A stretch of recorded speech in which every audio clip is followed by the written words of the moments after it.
ये सबसे पहले ये एपीआई भी मैंने यही बना दिया था, तो यहीं से पहले इसको ओपन कर लेते हैं। ये लो जी,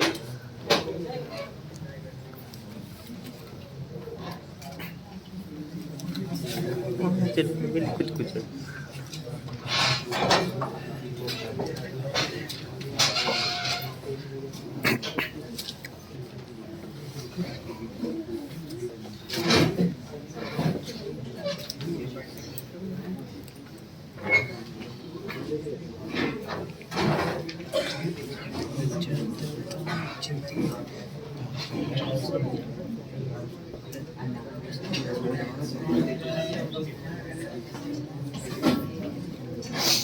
तो ये आपका बैकएंड है जो हमने कल बनाया था, ये तो कर लिया होगा। एक कुछ नहीं, एक सिंपल एपीआई बनाई, ये रन कर लोगे अब यहीं पे। तो प्रोजेक्ट आपका ये है, सेलेक्ट किया सीएमडी कोड, ये बीएस कोड में ओपन कर लिया। एक सारा क्लोज करो और यहां पे रन। कैसे? कमांड प्रॉम्प्ट और क्या लिखते हैं, ng sub हाइफन ओपन।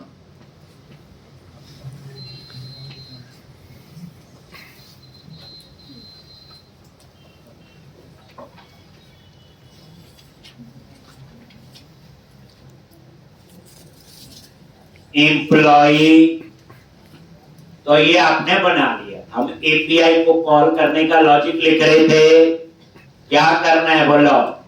सबसे पहले हमने क्या बनाया था, एक मॉडल बनाया था employee.ts, फिर उसके बाद employee service.ts,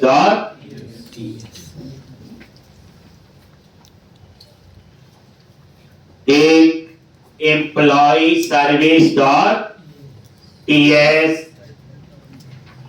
और यहां पे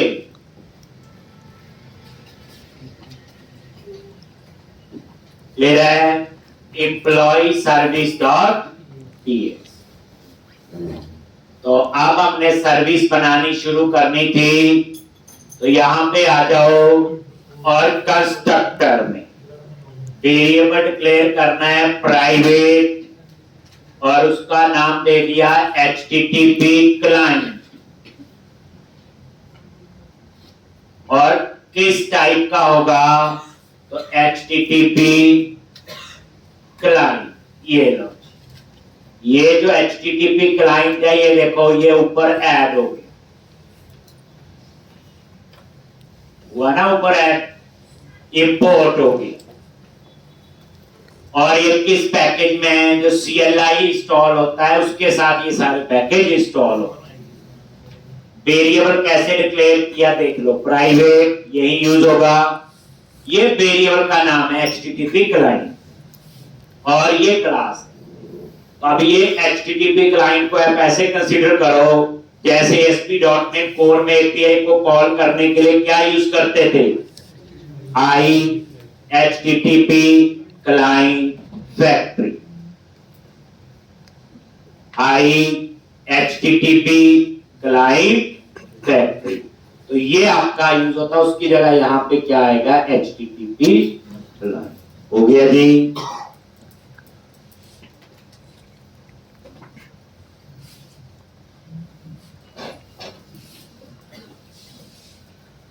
चले आगे।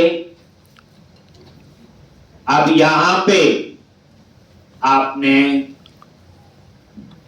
एपीआई को कॉल करना डिस्प्ले के लिए, तो उसके लिए आप यहां एक फंक्शन बनाओगे।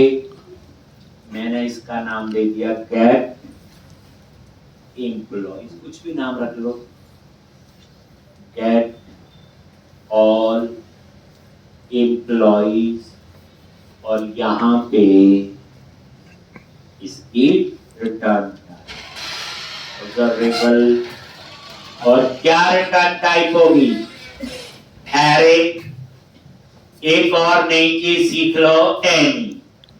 एनी एक ऐसी टाइप है जिसमें कुछ भी स्टोर कर सकते हैं, जैसे वैर, तो ये इसकी रिटर्न टाइप देगी। एनी की जगह आप एरे भी ले सकते हो, पता ये डिस्प्ले में एरे आएगा, लेकिन एनी में आप कुछ भी स्टोर कर सकते हो। और यहां पे क्या लिखोगे, देखो, रिटर्न HTTP क्लाइंट गेट, ये आ गया। ये HTTP क्लाइंट बिल्कुल वैसा है जो HTTP क्लाइंट फैक्ट्री होता है। गेट का मीनिंग पता चल गया, क्या रिटर्न करेगा, वही एनी लिख दिया। और यहां डबल कोट्स में आपने क्या लिखना है, URL API। तो जो API का URL है, जैसे ये है, तो गेट वाला क्या है, ट्राई इट आउट, एग्जीक्यूट,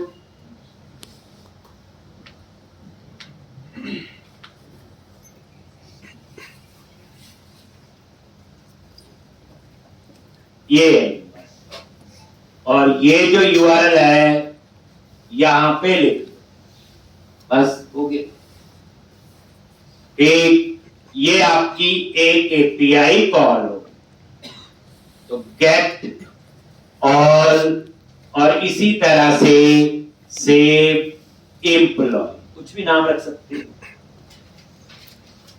एक और यहां पे पैरामीटर पास करना पड़ेगा, तो वो किस टाइप का वेरिएबल होगा, एम्प्लॉई, और यहां पे एम्प्लॉई मॉडल जो मैंने कल बनाया, और यहां पे इसकी भी रिटर्न टाइप क्या होगी, एम्प्लॉई होगी। सेम में एक एम्प्लॉई, बट वही बात आप एनी लिख लो, जिसमें टेंशन ही खत्म, क्या हो। और यहां पे क्या रिटर्न करोगे, return HTTP client dot post, और डबल कोट्स में URL, और यहां पे एम्प्लॉय,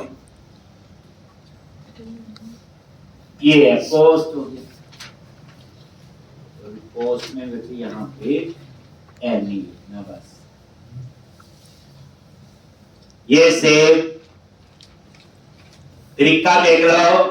और यहां पे अपडेट एम्प्लॉई, और वही एम्प्लॉई टाइप का पैरामीटर, रिटर्न टाइप एनी। तरीका देखना है, बाकी पता चीजों का।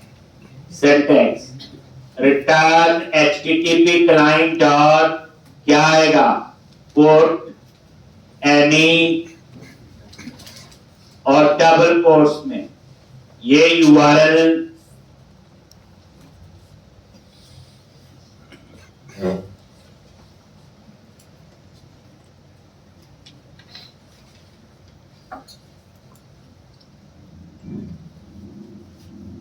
सेव एम्प्लॉई, अपडेट एम्प्लॉई, और उसके बाद लास्ट आपका क्या है, डिलीट एम्प्लॉय।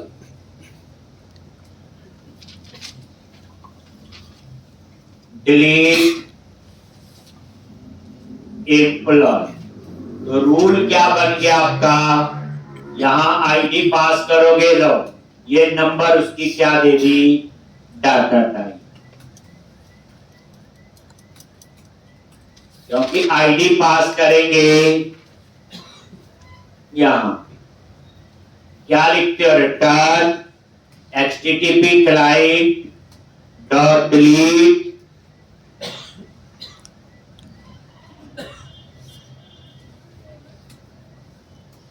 और यहां पे डबल कोट्स के अंदर ये स्लैश, और साथ में क्या पास करेंगे, आई। URL से पास करते हैं तो ये आई। तो हमने क्या किया, API बना ली, जो भी लैंग्वेज होगी वो बना ली, ASP.NET कोर। जब एंगुलर में कॉल करना है तो सबसे पहले मॉडल बना लो, एम्प्लॉय मॉडल बनाए, फिर एपीआई के लिए क्या बनाओगे, एम्प्लॉय सर्विस, और एम्प्लॉय सर्विस नाम से ये बने। मान लो एपीआई से 5 मॉडल आ रहे हैं, employee, student, department, designation, country, तो फिर मुझे यहां 5 मॉडल बनाने पड़ेंगे, 5 ही सर्विस बनानी पड़ेगी, जैसे employee, student, department, designation. Simple concept ये समझो। अब ये सर्विस आपकी क्या, तो क्या रूल हो गया, पहला मॉडल बनाओगे, मॉडल के बाद एक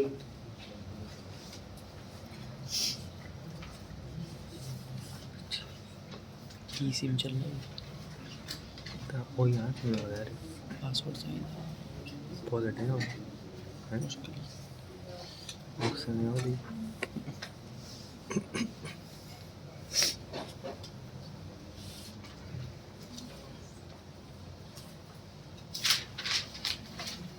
कोई पूछे नहीं, एंगुलर में एपीआई को कॉल करने के लिए क्या होता है आपका एचटीटीपी क्लाइंट, तो ये वही है एचटीटीपी क्लाइंट। ASP.NET कोर में क्या होता है, कोई पूछे IHTTP क्लाइंट फैमिली।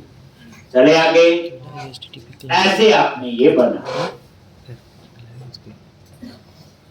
अब क्या करो, एम्प्लॉय कंपोनेंट पे जाके हम इसे कॉल करें। अभी तो बच्चे सिंपल एम्प्लॉय का हमने क्या बनाया, डिजाइन है बना हुआ, और कुछ नहीं है इसमें। अब आ जाओ एम्प्लॉय कंपोनेंट, दूसरे को बनाया ये, तो ये एम्प्लॉय फोल्डर और इसके employee dot component dot TS. अब हम इस सर्विस को यहां पे कॉल करें, एम्प्लॉय डॉट कंपोनेंट डॉट, और यहां पे अब इसके कंस्ट्रक्टर में आ जाओ, ये लो तरीका देख लो जैसे वहां का, और यहां पे सर्विस को कॉल कैसे करना, ध्यान से, प्राइवेट वेरिएबल का नाम, ये पहले वेरिएबल का नाम होता है बच्चे, और उसके बाद ये लो जी एम्प्लॉय सर्विस, जैसे ये लिखा, ये देखो ऊपर इंपोर्ट भी हो। एक ये कन्वेंशन है, सेम नाम जो होते हैं बस उसमें कैमल केस कर लेते हैं यूज, फर्स्ट लेटर स्मॉल, एक एम्प्लॉय सर्विस। कोई एरर तो नहीं आई, यहां पे देखो एम्प्लॉय पे क्लिक किया, कुछ एरर आ गई, ये देखो गायब हो गया अपने आप ही। क्या एरर है, राइट क्लिक करो और इंस्पेक्ट, फिर क्लिक करो कंसोल, जैसे कंसोल पे क्लिक किया तो ये एरर दे रहा है, कह रहा है ये HTTP क्लाइंट जो है इसका प्रोवाइडर नहीं है, no provider for HTTP client. तो अब आप क्या करो, तो इसका मतलब ये वहां तो ला लिया, लेकिन इस, तो आप उसके लिए क्या करोगे, ये देखो कॉन्फ़िगरेशन का पार्ट है, जैसे हम एकदम से program.cs में कर देते थे, यहां पे उसके लिए एक फाइल है app.module.ts, पता है app.module.ts में आओ, ये देखो, और इसके अंदर ये लिखा हुआ इंपोर्ट्स, और यहां पे HTTP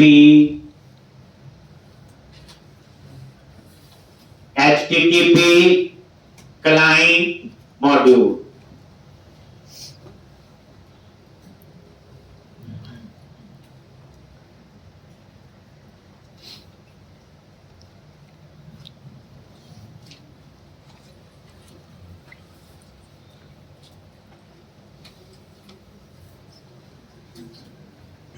HTTP क्लाइंट मॉड्यूल।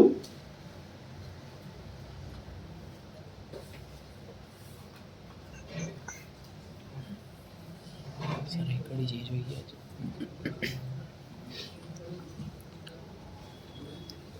एक HTTP क्लाइंट मॉड्यूल, ये ये मॉड्यूल आपने यहाँ ऐड करना है। कहाँ ऐड किया? app.module.ts में और http क्लाइंट मॉड्यूल। हो गया जी, चले आगे। अब यहाँ पे अब ये एरर जानी चाहिए, देख लेते हैं। और ये देखो एम्प्लॉय चल एरर ठीक करेंगे तो http ये जो लिखते हैं app.module.ts वो है, जैसे वहां कॉन्फ़िगर कर देते हैं ना, ये चीज ना चले, ये वो ही किया, ये मॉड्यूल से नहीं मिला, हमने ऐड कर। नेक्स्ट चले आगे। अब एम्प्लॉय कंपोनेंट पे गए, अब आपने बनाना है गेट ऑल, वही। और यहां पे इससे पहले बच्चे काम कर लो, यहां ना वेरिएबल डिक्लेयर कर लो। ये एम्प्लॉय कंपोनेंट है क्या? क्लास ही है और क्या है? एक तो मैं यहां वेरिएबल डिक्लेयर करूंगा एम्प्लॉय लिस्ट, और वो क्या करेगा? एम्प्लॉइज का एरे। कैसे डिक्लेयर करते हो? ये देखो एम्प्लॉइज लिस्ट, वही प्रोडक्ट लिस्ट, और किस टाइप का होगा? एम्प्लॉय टाइप, और ये एरे है। देखो एरे कैसे डिक्लेयर हो, देख लो।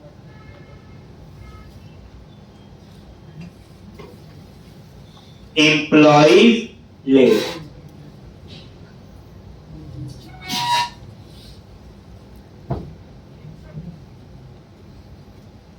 एक डिस्प्ले के लिए चाहिए होगा ना, ये जब टेबल से डाटा आएगा तो हम इस एम्प्लॉय लिस्ट में स्टोर करें। एक वेरिएबल और ले लो, न्यू एम्प्लॉय, ये सेव के लिए। तो ये तो सिंपल एम्प्लॉय का ऑब्जेक्ट, और यहां पे ये, और इसी तरह से न्यू की जगह ऐड। ये वेरिएबल, एक सेव के लिए और एक अपडेट। देख लो कैसे डिक्लेयर करते हैं, देख। एक एरे कैसे डिक्लेयर करना, वो सिंटैक्स बता दिया। एक क्लास का ऑब्जेक्ट कैसे बनाना है, न्यू एम्प्लॉय और एडिट एम्प्लॉय। एक और यहां पे बनाओ, डिस्प्ले को कॉल करना है, तो हम लोग यहां किसको कॉल करेंगे? सर्विस को। सर्विस का नाम है एम्प्लॉय सर्विस, और इसके अंदर है गेट ऑल एम्प्लॉय। ये जो अभी बनाया मैंने एम्प्लॉय सर्विस में, ये देखो यही है गेट ऑल एम्प्लॉय। एक डॉट सब्सक्राइब,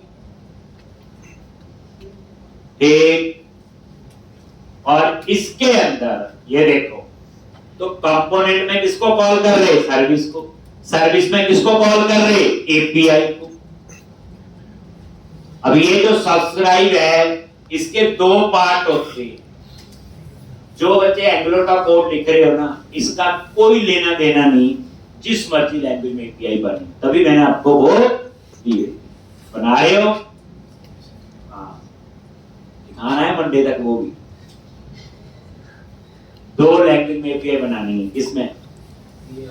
जावा और पाइथन या पीएचपी, दो किसी में। कॉल करने का तरीका उनके लिए यही चलेगा, सिर्फ हमें क्या चाहिए होगा? यूआरएल, बस। तो थोड़ी बहुत गलती वो बताऊंगा आपको। अब सब्सक्राइब के दो ब्लॉक होते हैं बच्चे, सक्सेस और फेल। ये जो है आपका सक्सेस है, ये आपका एरो फंक्शन होते हैं, और ये आपका क्या है? फेल। यानी ठीक ढंग से एपीआई कॉल हुई कि नहीं। तो कैसे लिखा? एरो गोज टू ऑपरेटर और कर्ली ब्रैकेट, सिंटैक्स है। अब यहां पे क्या आएगा? रिस्पॉन्स। ये वेरिएबल है, और ये डाटा हम कहां दिखाएंगे, जो हमने ऊपर वेरिएबल लिया हुआ एम्प्लॉइज लिस्ट, और उसमें क्या आ जाएगा, वो रिस्पॉन्स। ठीक, आपको देखना है कुछ आया भी है कि नहीं, तो हम लोग प्रिंट अप कर लेते थे टेस्ट करने के लिए। तो यहां पे लॉग कंसोल डॉट लॉग, और इसके अंदर मैंने लिख दिया, चाहे एम्प्लॉइज लिस्ट लिख लो चाहे रिस्पॉन्स, बात तो दोनों में से।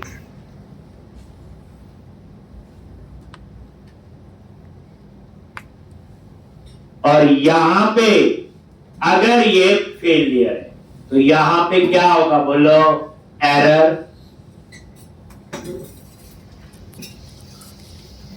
ठीक, और यहां पे प्रिंट करवा देंगे। ठीक, यहां पे कुछ भी मैसेज दे दो, enable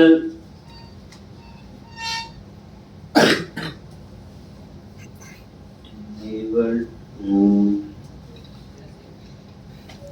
access API, कोई API को एक्सेस करने में प्रॉब्लम, तो कंसोल डॉट लॉग किसके लिए होता, जैसे प्रिंट लो। अब आपका गेट ऑल बन गया और इसको कॉल करो। तो हम क्या चाहते हैं, बोलो,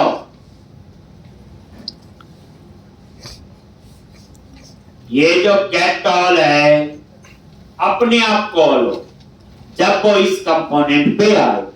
तुम्हारे पास तो पेज लोड इवेंट होता था यार, डिस्प्ले को कॉल कर लेते थे, गेट ऑल बनाया है। तो इसमें जो है ng on init या on ng init कोई ऐसा मेथड होता है।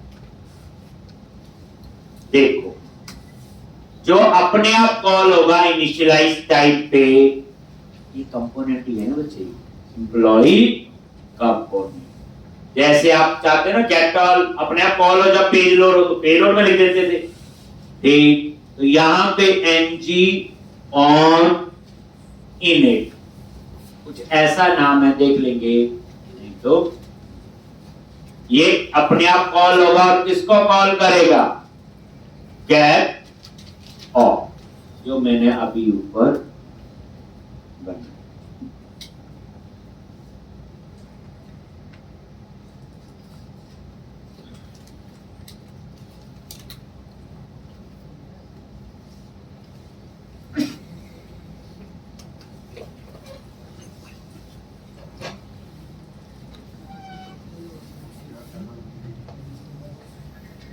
ये देखो, कोई एरर तो नहीं है,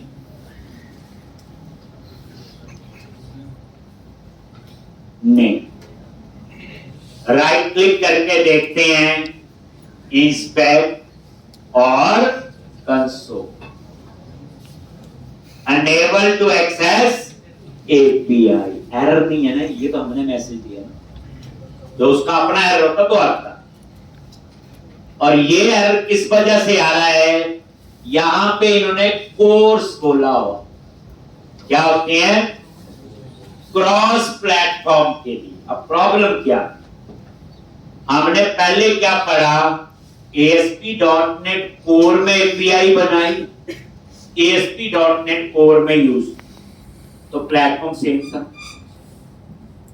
इस बार क्या है, एपीआई बनाई किसमें, ASP.NEट कोर में, और कंज्यूम कहां कर रहे, एंगुलर।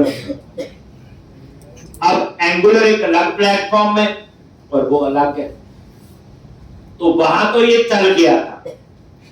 जैसे आप नोड में एपीआई बनाओ, नोड में यूज करो, जावा बनाओ, जावा में यूज करो, पाइथन में बनाओ तो चलेगी। लेकिन बनाई किसी और लैंग्वेज में, यूज किसी और में करोगे, तो उस केस में आपको कोर्स देने होते हैं, वो यहां नहीं देंगे।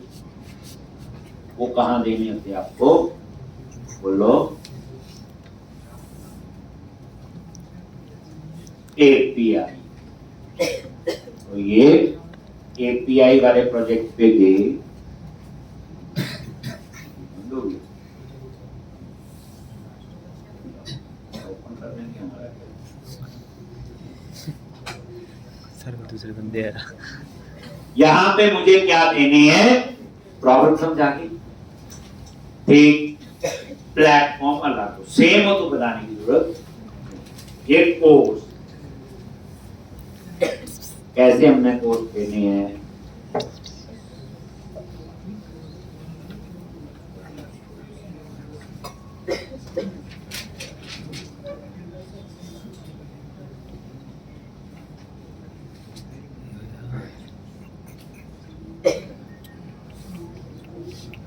कॉपी पेस्ट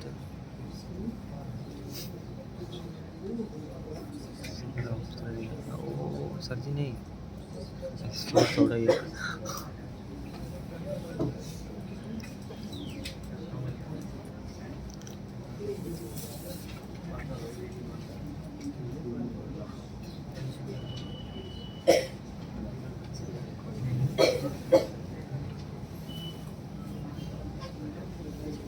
प्रोजेक्ट में गए एपीआई वाले पे, प्रोग्राम डॉट CS, और यहाँ पे बिल्ड ऐप के ऊपर कनेक्टिविटी जरा वही है, लो ये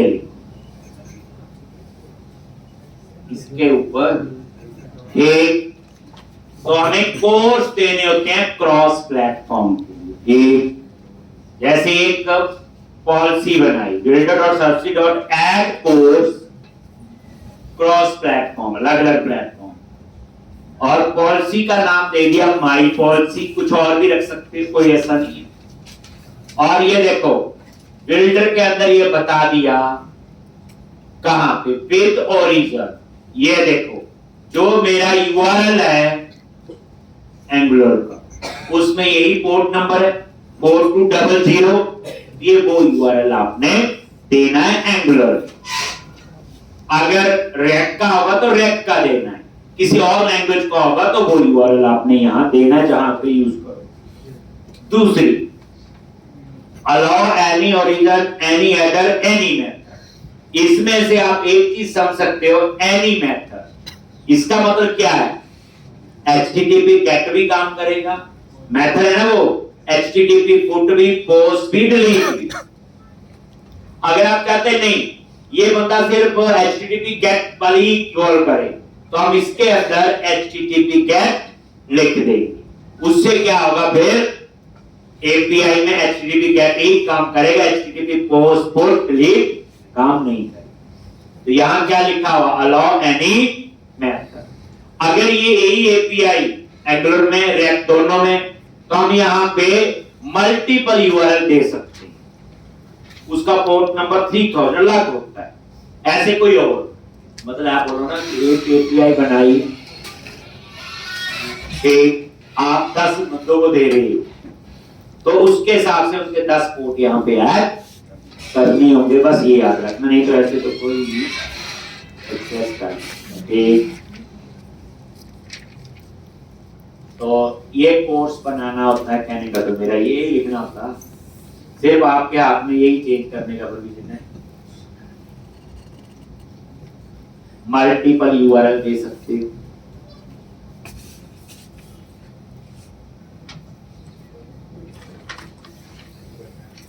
और मिडलवेयर में ये ऐड करना,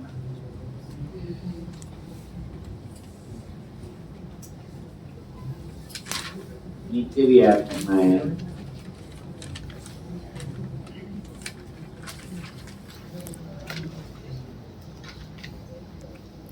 चलो चलिए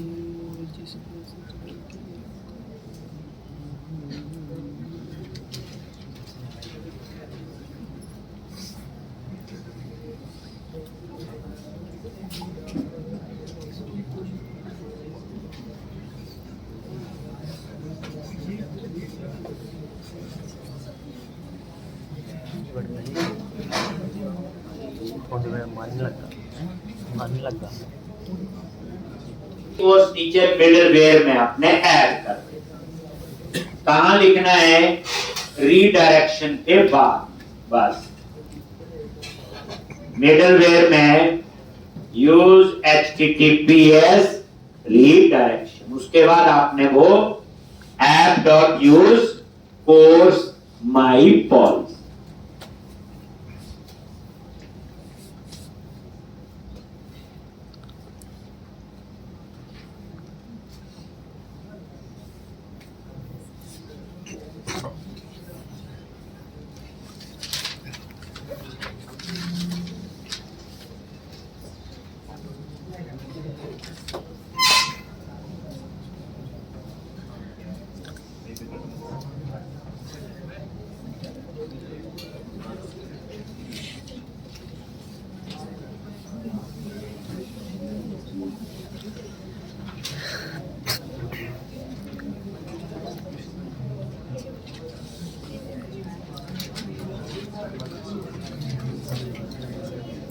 राजनाथ से लड़वाएंगे ना। अब आप लोग इसको रन कर दो बैकएंड को, तो जो उसने एरर दिया वो ठीक कर, प्रॉब्लम समझ आ गई। कोर्स आपको देना पड़ेगा जिस भी लैंग्वेज में आपने एपीआई बनाई है, कोर्स जावा में देना पड़ेगा, पाइथन में, PHP में, अगर उस एपीआई को डिफरेंट प्लेटफॉर्म पे कंज्यूम कर। ये रन हो गया तो हो जाएगा। तो अब आप लोग वापस यहाँ आगे देखते हैं, right click, inspect, console launch, और ये देखो ये एक एरे आ गया। कितने रिकॉर्ड आ रहे? 2। ये किस वजह से आ रहे? जो मैंने लिखा था console dot log employee list. तो हुआ क्या, जैसे वो इस कंपोनेंट पे आया उसने कॉल किया ng on init और ये get all। get all जैसे कॉल होगा तो इसने क्या किया, सर्विस को कॉल किया, उसमें get all employees है, और get all employees किसको कॉल कर रहा है, उसमें आपने URL दिया हुआ किसका, ये देखो F12, ये देखो ये नहीं हुआ ये URL, ठीक। तो ये एपीआई से डाटा आपके पास आ जाएगा एम्प्लॉय लिस्ट, और एक कंसोल डॉट लॉग से वैसे ही प्रिंट करके देखना था कि ठीक, अब देखते हैं कई बार ठीक रिजल्ट आ रहा कि नहीं। बाद में इसको चाहे कमेंट बना दो, इसकी जरूरत नहीं। तो इस तरह से ये देखोगे, ये देखो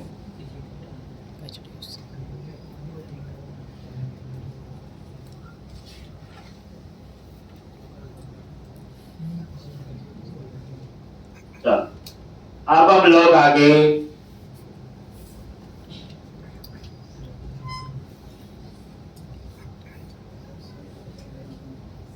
अब आना बंद हो गया ना, पहले आ रहा था। अच्छा ठीक, ठीक, चल अब करते हैं हम न्यू वाला ये काम, ठीक। तो अब आपका उसके लिए क्या करना पड़ेगा, पहली बात एम्प्लॉय कंपोनेंट के HTML में जाओ,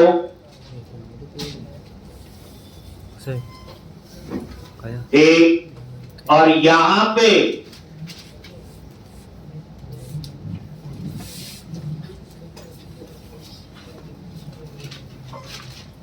ये न्यू एम्प्लॉय, और ये देखो न्यू एम्प्लॉय में नेम। अब इस नेम का डाटा एक्सेस करना है तो बाइंडिंग करनी पड़ेगी। जैसे शुरू में ASP.NET पढ़ते थे तो आईडी नेम होता था, MVC में पढ़ना शुरू किया तो HTML हेल्पर उसके अंदर लिखते थे, लैम्बडा एक्सप्रेशन यूज करते थे। फिर कोर में जब आए तो हम ASP4 लिखना शुरू करते, तभी पता चलता था कहां कौन सा किसके साथ है। तो यहां पे क्या करोगे, तो सबसे पहले ये नेम के लिए जो टेक्स्ट बॉक्स लगा है इसके अंदर कैसे बाइंडिंग करते, तो यहां पे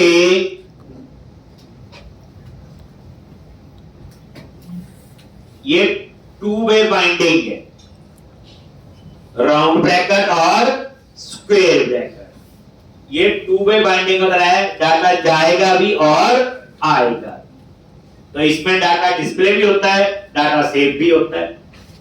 और यहां पे एनजी मॉडल, क्या लिखोगे? एनजी मॉडल, ये कीवर्ड है। और किसको बाइंड करना है? न्यू एम्प्लॉय जो वेरिएबल लिया हुआ और उसमें क्या है? नहीं, हम बात कर रहे हैं ये वाले की बात की, न्यू एम्प्लॉय।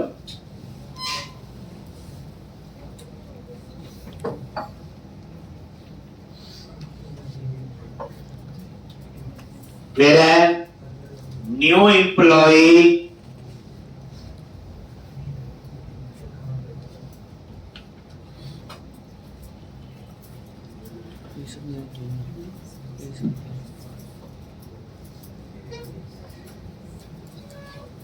और यहां पे ये देखो न्यू एम्प्लॉय डॉट नेम आ गया जी, ये लिखा है। ये टू वे बाइंडिंग है, राउंड ब्रैकेट भी है और सिक्योर स्क्वायर ब्रैकेट भी है। अगर एक हो तो वन वे बाइंडिंग होता है। अब यहां पे न्यू एम्प्लॉय डॉट नेम, अब आप एक बार देखो कोई गलती तो नहीं है, लॉग। और मेरे को लगता है इसमें इंस्पेक्ट पे क्लिक किया,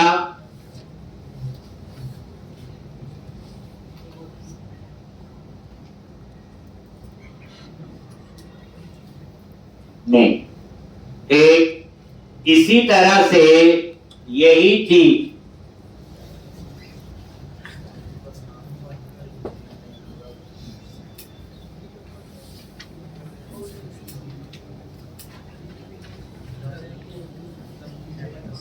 तो यहीं पे ये लिख लिया, अब हो गया। सॉरी मैं उल्टा लिख दिया ना, चलो इसको एड्रेस कर दो, लो, और ऊपर नेम वाले पे ये हो गया ठीक। ये नेम और ये एड्रेस। इसी तरह से सैलरी पे भी, तभी डाटा एक्सेस होगा ना, सैलरी।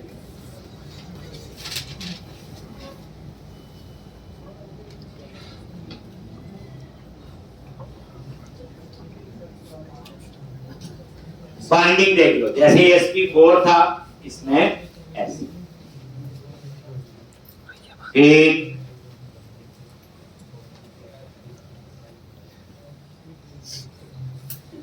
और यहां पे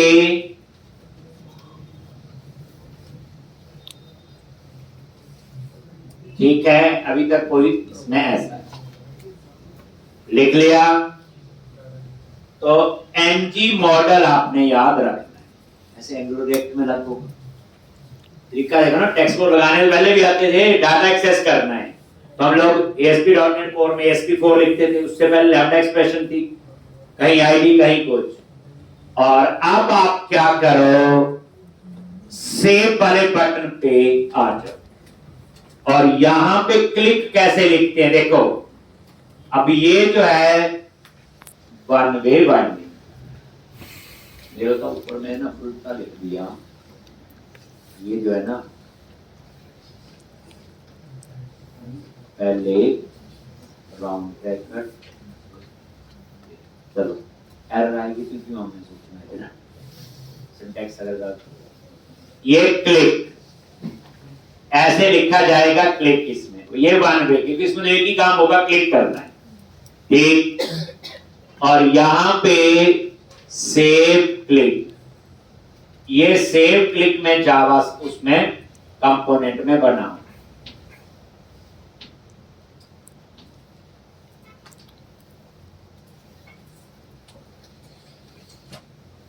बस डाटा अपने new employ dot name dot address dot salary ये हम चेक कर लेंगे।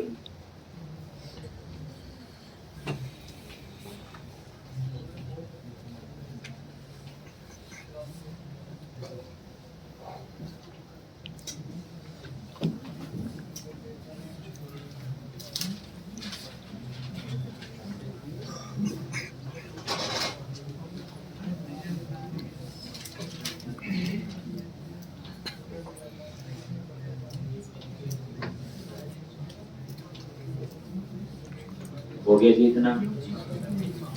अब ये जो सेव क्लिक है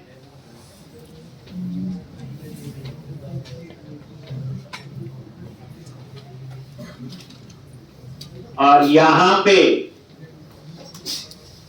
ये सेव क्लिक बना दिया। अब आप अलर्ट में हम चेक कर लेते हैं डाटा मिल भी रहा है कि नहीं। तो new employ dot name and में सेमीकोलन लगाओ ना लगाओ अपने आप कर लेते हैं। ठीक, ये देखो अभी चेक हो जाएगा न्यू एम्प्लॉय और यहां पे नेम, सेव चेंजेस, नहीं डाटा, ये है ना ये। तो इसका मतलब ये डाटा एक्सेस नहीं हुआ। एक तो इसका मतलब ये जो मैंने लिखा है ये ना, ये ब्रैकेट मेरे को लगता है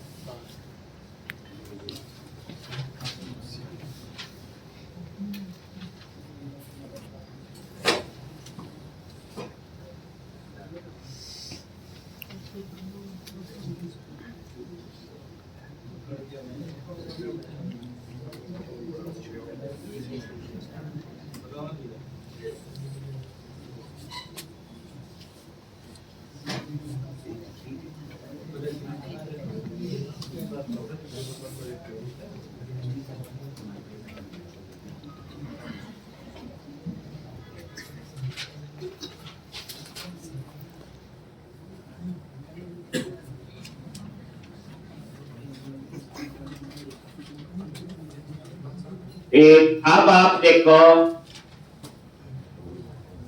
तो इसने अब एनजी मॉडल का दे दिया।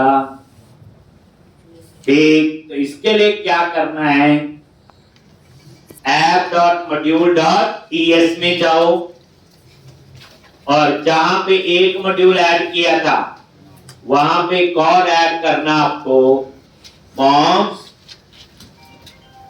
मॉड्यूल।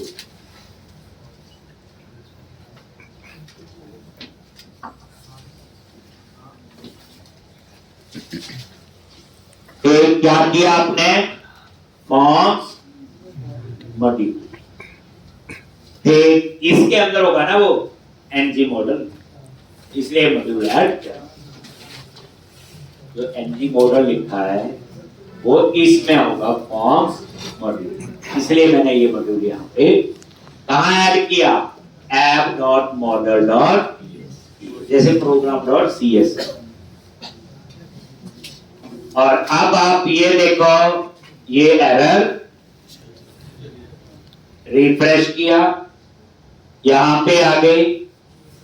अब कोई और, तो ये कर दिया है यहां पे।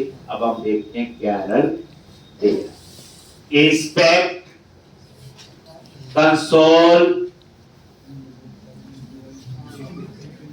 कुछ कैरेक्टर का दे रहा है, कहां आ रहा है, HTML के अंदर 66 लाइन पे। ये एम्प्लॉय कंपोनेंट की HTML में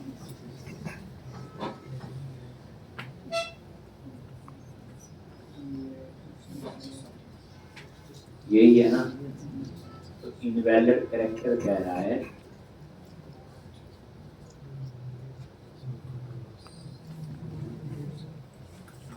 एनजी मॉडल और तो कुछ कैरेक्टर हमने यहाँ पे लिखा ही नहीं है।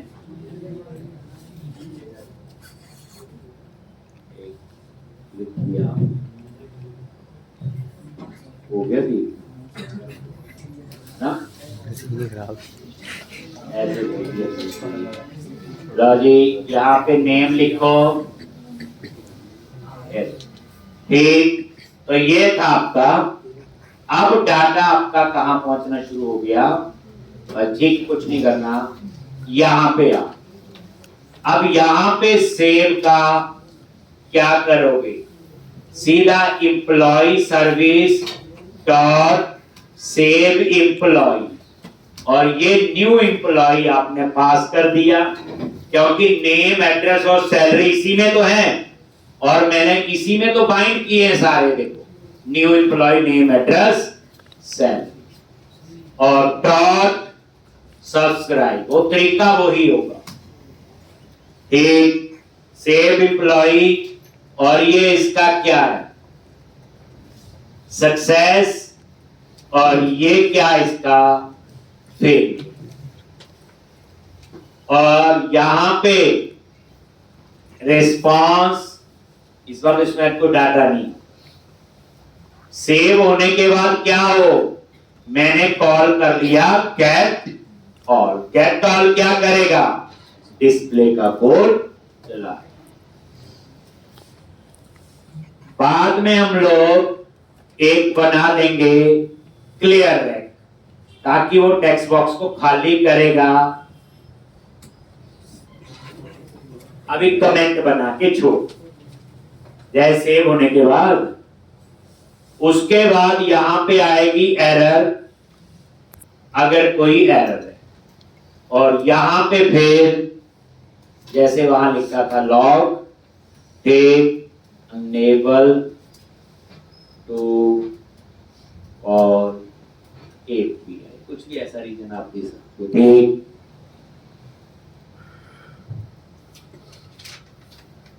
देख लो कैसे काम हो रहा है। एपीआई कहां बनी, डाटाबेस माइक्रोसॉफ्ट एसक्यूएल सर्वर, और काम कहां हो रहा है, एंगुलर। ये होता है असल में फ्रंट एंड और बैक एंड, कहां ये देखो, रिफ्रेश एक बार देख लेते हैं। अच्छा चलो, ये तो आपका इतना हो गया। अब हम लोगों ने पहले काम करना है, ये देखो, ये डाटा हटाएंगे, और ये डाटा कहां से आएगा, डाटा बेस। अब उसका फ्लो हम बना चुके हैं। गेट ऑल ने क्या किया, डाटाबेस से डाटा उठाया, और एम्प्लॉय लिस्ट में उसने डाटा स्टोर। एम्प्लॉय लिस्ट क्या है, एरे है। तो अब हम लोग उस एरे को कॉल करेंगे, और HTML में जाके टी बॉडी में लूप लगा के डिस्प्ले करेंगे, जैसे हम लोग करते हैं। यानी ये सेव का लिख दिया हमने, ये ठीक है,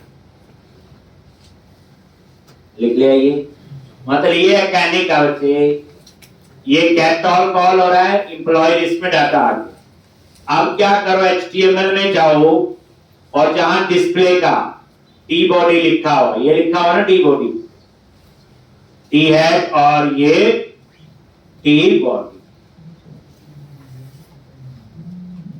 और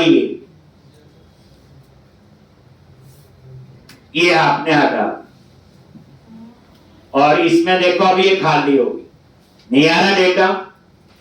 अब आप सीखोगे एंगुलर में लूप कैसे लगाना। देखो, tr स्टार ng4 ऐसे होता है फोर लूप, और लोकल वेरिएबल डिक्लेयर करना हो तो लेट, और यहां क्या आएगा, एक एक एम्प्लॉय का डेटा आएगा, और कहां से आएगा, और